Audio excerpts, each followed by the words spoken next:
So reports have confirmed that Powerhouse Hobbs is no longer with AEW, and honestly, this was a move that, yes, surprised me in one breath, but also didn't surprise me in another, where you look at the physical side of Powerhouse Hobbs, and you see, his work, he's had some very good matches in AEW, particularly some of those TNT title matches and title defenses, and even, multi-man tag team matches as part of the Ops and different groups that he's been a part of, and Team Taz and all those things.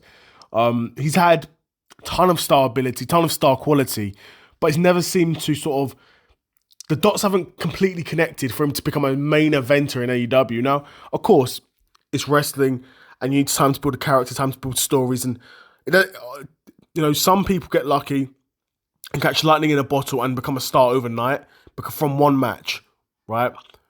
But a lot of these guys, it's a slow burn, and Powerhouse Hobbs' role has changed over the years in AEW. He's had times when, he was just used as a bit of muscle, then times when the spotlight was a bit more on him, when he had multiple TNT title runs. I think he was a 2-time TNT title champion, TNT title holder. And then he's now sort of again taking a bit of a back step, being a part of the Ops, where it was basically just a faction, the Hill faction, that replaced the Death Riders. Once Samoa Joe became the world champion, and that title reign didn't last for long, and that's fine, because again, we don't need to have title reigns last long, and this is the thing, this is why I'm a big fan of AEW, and I wouldn't say almost, I typically do prefer it to WWE, because they understand, even though at the start they had a lot of long title reigns, they know that a title reign doesn't need to last a year, right? Hangman had the belt for 4 months. Samoa Joe had it for like a month. And now MJF's got it. But this is how you keep a main event scene fresh. WWE, even though we all loved the Bloodline storyline, and I've said this multiple times about the Bloodline story, we've all loved the Bloodline storyline, but it killed so much of WWE's main event.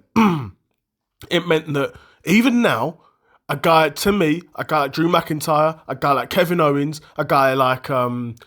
those are the two main guys, but they aren't really even seen as main event level guys to me anymore, because you was around, for years when Roman Reigns was champion and he beat you guys multiple times, and now Roman Reigns is out the picture. You're like, okay, now these guys can have a run at the title. It makes these guys look less than, and it makes Roman Reigns go over even more, and that's great because he's a great talent.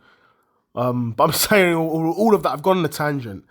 Like why I prefer AEW to WWE, but yeah, that's whatever. Powerhouse Hobbs, if he goes to WWE, I would expect him to make a big debut.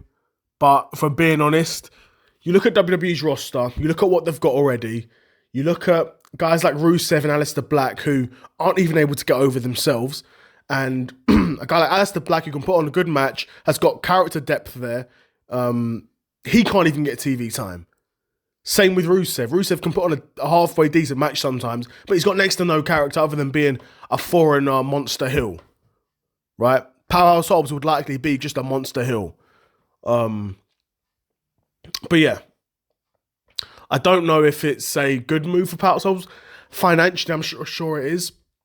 Even though AEW reportedly did offer Powerhouse Hobbs a big deal to stay, but he turned it down. And apparently he's leaving the company on good terms, but I can expect him to have like a good debut in WWE, because I know they see his physicality, they see his star quality, but there are very few actual needle movers in the sport of pro wrestling. Very few, right? So we'll see. Hopefully it works out for Powerhouse Hobbs. He seems like a pretty cool guy in interviews and stuff. He seems pretty chill. So I'm definitely not hoping no ill will on him. I'm sure if he goes to WWE, he'll make a great debut. Maybe it'll be in the Rumble. I don't know what the no compete clauses are like. So, and you know what I mean, and how long he gets to be off TV for, I don't know.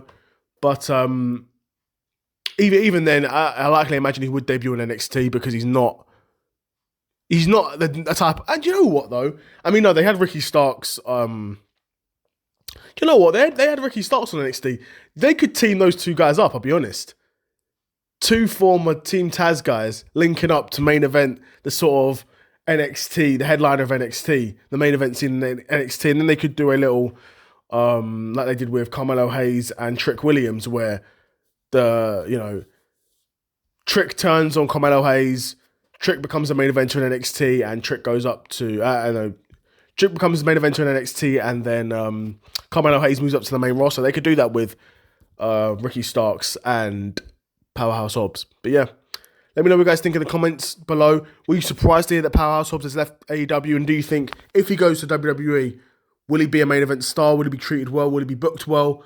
Let me know what you think in the comments below. Another episode of the Seth Solo Side Quest in the bag, and I'm out. Peace.